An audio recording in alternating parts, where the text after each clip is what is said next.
Isang magandang mapagpalang araw muli sa ating lahat mga boss, and welcome back to my YouTube Fish channel. Keeper. So what's up sa ating lahat mga boss, at magbibigay lang tayo ng update dito sa ating mga alagang mga isda mga boss, kung kumusta na sila at kung ano na yung nangyari sa kanila mga boss, lalong-lalo na dito sa ating mga muli na huli nating binibreed. At kamustahin na natin sila dahil ipapasilip ko sa inyo, mayroon tayong good news at mayroon din tayong bad news mga boss. Pero siyempre hindi natin maiiwasan yung mga bad news na yan dahil kasama yan sa mga katulad natin na mga fish keeper. So ano pang inaantay natin mga boss? Tara, umpisa na natin to. So ayan mga boss, umpisa na natin dito sa ating pagbibigay ng updates dito sa ating mga mulis. So kung makikita nyo, ito yung mulis natin. Hindi na natin masyadong sisilipin. Kung ano yung makikita natin, yan na lang muna boss. Ito yung ano natin, black balloon molly natin. As of na, wala pa rin silang mga fry ngayon.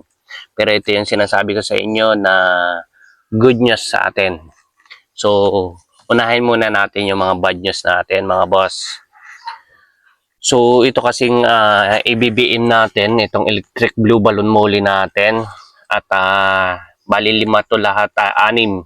Kaso ang nangyari is namatayan tayo ng isa. Kaya 5 na lang ito mga boss.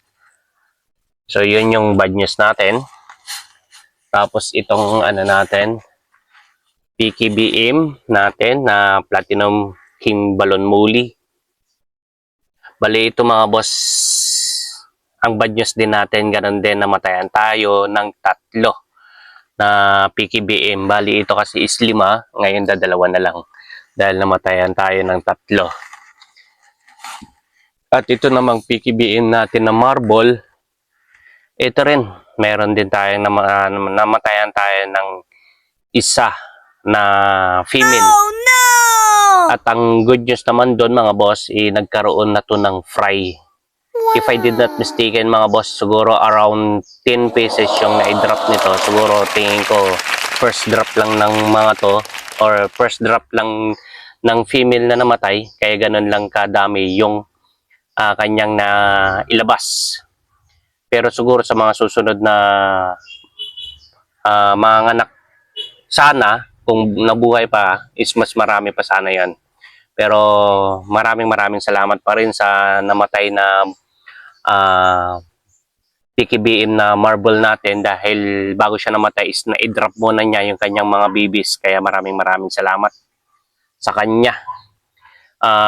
Bali nagtago kasi sila.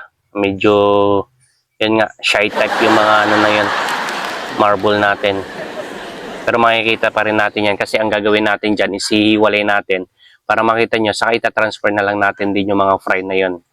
Tapos ilalagay na lang natin sila siguro dito. Tapos itong black balloon molly natin na karga nito is ita-transfer natin sila dito. Kasi meron akong ginawa dito, kung makikita nyo mga boss. Ito, more than 1 week na to mula nung sinitap ko. At ito nga, kung makikita nyo, napakabilis na dumami or magkaroon ng algae.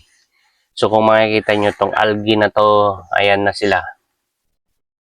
Balot na balot pati yung mga ambulya natin, jungle balisneria, saka yung broadleaf natin.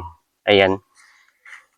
So balot na balot yan ng mga algae. Pero okay lang yan kasi ang gagawin natin dito, yung black balloon molly natin, dito natin ilalagay. So malaki ang naitutulong ng algae sa mga ganitong setup kasi maraming daladalang mga nutrients ito mga boss.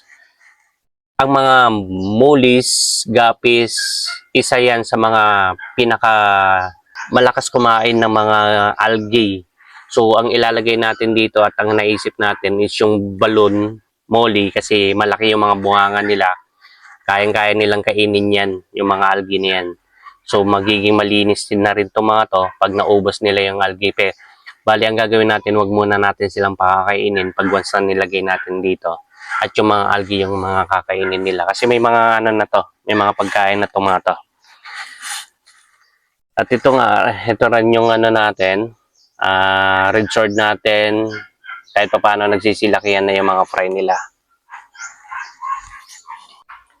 Tapos ito, update din tayo dito sa ating mga tuxedo. Kung makikita nyo yung mga tuxedo natin, ayan, napakarami sila. Talagang continuous at continuous at continuous na rin yung pagpaparami nila. Kaya ito yung maganda. Kung baka benta ka na lang ng benta, kung hindi man mabenta, okay lang, nandyan sila, magpaparami pa rin sila. Kaya yan yung pinakamaganda ng ganitong setup. Magpaparami at magpaparami at magpaparami pa rin sila, mga boss. Ito naman yung Yellow Tiger Mosaic natin na crown tail. Kung makikita nyo is may mga fry na rin yan at meron na rin joby size dyan. Kaya pwede na natin pang out yan, mga boss. Yan. So bali kung nakikita nyo, naglagay lang ako ng ganito kasi sa tapat na tapat talaga ng sikat ng araw yan. Pero okay lang yan, tapat na yung sikat ng araw. Wag lang sobrang mataas yung sikat ng araw at napakainit kasi may posibilidad talagang mamatay yung mga yan. Kahit gaano pa kadami yung tubig nito, nako, magiging mainit pa rin yan. Update din tayo dito sa ating isang ref tub. Ayan, kung makikita nyo, ganyan yung itsura niya. At ang nilagay natin dito, mga boss, is yung full gold natin. Ayan. Yun, kung makikita nyo yung full gold natin, ayan sila, oh. Bali na sa ilalim. Yan, ito yung isa sa pinakamaganda. Ayan. Sa mga ganitong setup, maraming halaman, yung naka-submersible plants, yung mga aquatic plants na naka-submersible. So kung makikita nyo, ayan na nga sila. Sa ilalim sila.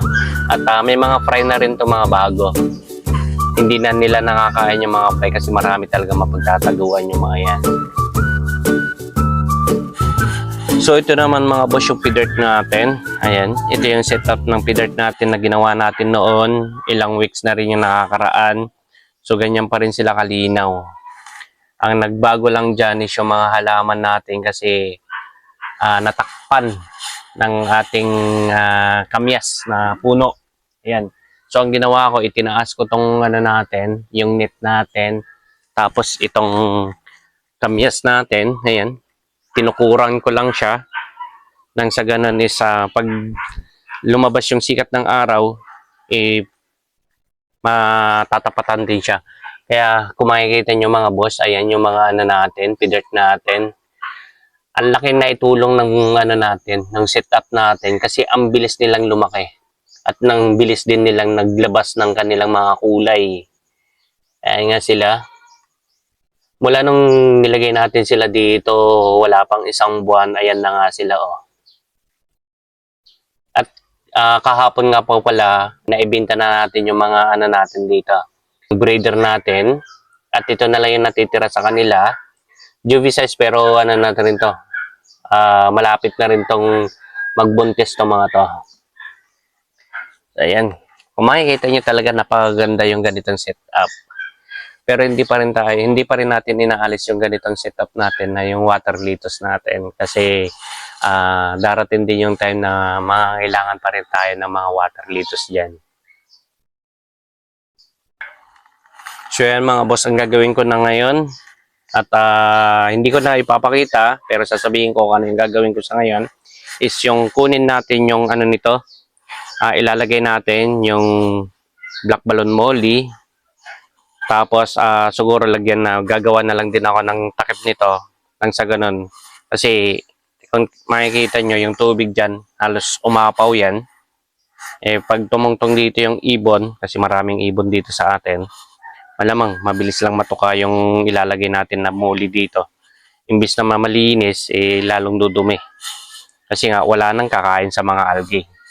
So, bali hindi ko na ipapakita yung part na yun, kung paano tayo kukuha ng mga isda at kung paano natin gagawin yung takip dito kasi siyempre mapapahaba na lang din yung ating pagbablog. Kaya for shortcut na lang is ipapasilip ko na lang sa inyo pag natapos na, mga boss. So, ito na nga, mga boss, nakuha na natin yung mga fry ng ating mga PKBN na marble. So, binilang ko sila, nasa 11 pieces yung kanilang na-drop. So, goods na rin yun para sa first drop nila.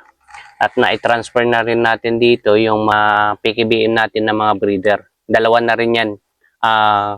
Dalawa na lang yung natitira dito, isang male saka isang female. Bali dalawa kasi yan dati, dalawang female tapos isang male. Yan nga lang, namatay kasi yung natin, isang male natin na nag-drop. So ayan na lang yung natira. Pero goods pa rin yan kasi nakapagbigay naman siya ng ating fry na 11 pieces. So ayan, i-release na natin sila. Makapagparami. Sana makapagparami kayo. Ayan. So ayan mga boss, nakuha na rin natin mga BBM natin. Black balloon molly natin. So i-release natin na ito.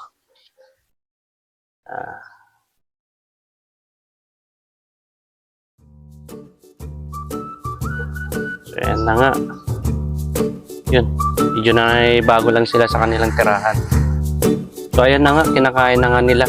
Siguro hindi iwan ko nakikita sa So kinakain na nila yung mga algae. So bali mga 2 days or 3 days siguro natin na wag mo nang pakakainin to ng mga pagkain nila. Tapos hindi lang yan, nakagawa na rin tayo ng natin. Takip. Bali ito yung takip na ginawa ko. Bali ginawa ko na lang paumbok. Kasi kung naka-flat lang din naman, ang mangyayari din kasi maaabot pa rin ng panuka ng mga ibon yung ating mga alagang isda. Kaya mas maganda yung ganito na lang siya. Ayan. So dito tayo magtatapos sa ating vlog ng ating pagbibigay update ng ating mga alagang mga isda, mga boss. So ayan mga boss, meron tayong bisita dito from Ungib, Pangasinan. Ungib, Sangkenten, Pangasinan. Nag-originate po sila dito sa Labuan, Sangkenten kasi yung father niya is taga rito. Nag-aral po siya ng grade 4, grade 5, grade 6 dito sa elementary school ng Labuan, Sangkenten, Pangasinan. At ito nga po, shout out nga po kay Boss Nathaniel. Tama, Nathaniel. Yes. Boss Nathaniel Romero. Tama na? Opo, kuya. So, anong year ka na, boss? Third year college po. Third year college, saan nag-aaral? PUNP Tayog po. Itong kasama mo? Sa Lumayo po. Lumayaw. Oh. Anong pangalan? Clarence po. Clarence. Mike Clarence. Mark Clarence. Oh. Apelyido? Romero din, hindi? Ilorito. Dilareta? Iloreta po. Eloreta. Oh. Shout out po kay Clarence. Clarence Eloreta.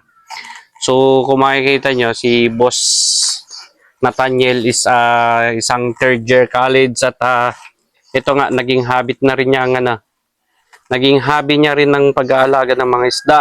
At ayan nga, tumitingin sila ng mga alaga nating isda. So, sa totoo lang mga boss, is nakakatuwa at nakakataba sa puso na yung mga ganitong edad is marunong na silang dumiskarte sa kanilang buhay. So, malamang ito si Nathaniel is nag-aalaga din siya. Tapos, siyempre, magpaparami rin siya dahil yun nga, hobby nga din niya yung pag-aalaga ng mga isda. Tapos, pag nakapagparami na rin siya, yun, mag-i-start na rin to mag-business. Kaya sa mga ganitong edad, napaka-responsable nga nila dahil marunong na silang dumiskarte para magkaroon ng dagdag income para sa kanilang pag-aaral. Kaya shout out sa inyong dalawa. At sana makapagparami kayo kung ano man yung magustuhan nyo na strain sa ating mga alagang mga isda, mga boss. Kaya hanggang sa muli, shout out muli, Nathaniel Romero. Stay right. So ayan mga boss, hanggang dito na lang muli ang aking vlog sa ngayon. At ako'y nagpapasalamat po sa inyo dahil sa lahat ng subscribers ko, isa ka para bumuo ng 1,000 subscribers na yan mga boss. Kaya ako'y magsasabi sa inyo at walang sawang magpapasalamat sa inyo dahil sa binigay nyo na tulong sa akin. Walang sawa yung panunood sa akin at sa lahat ng mga ginagawa nyo para sa akin at sa mga taong bumibili at tumatangkilik ng ating mga alaga mga isda mga boss. Kaya isa ka sa bumuo ng 1,000 subscribers ko. Maraming salamat Nice. sa inyo mga boss at maraming salamat din kay YouTube channel na kinongratulate niya tayo sa ating 1,000 subscribers natin mga boss. Maraming salamat sa inyo. Alam.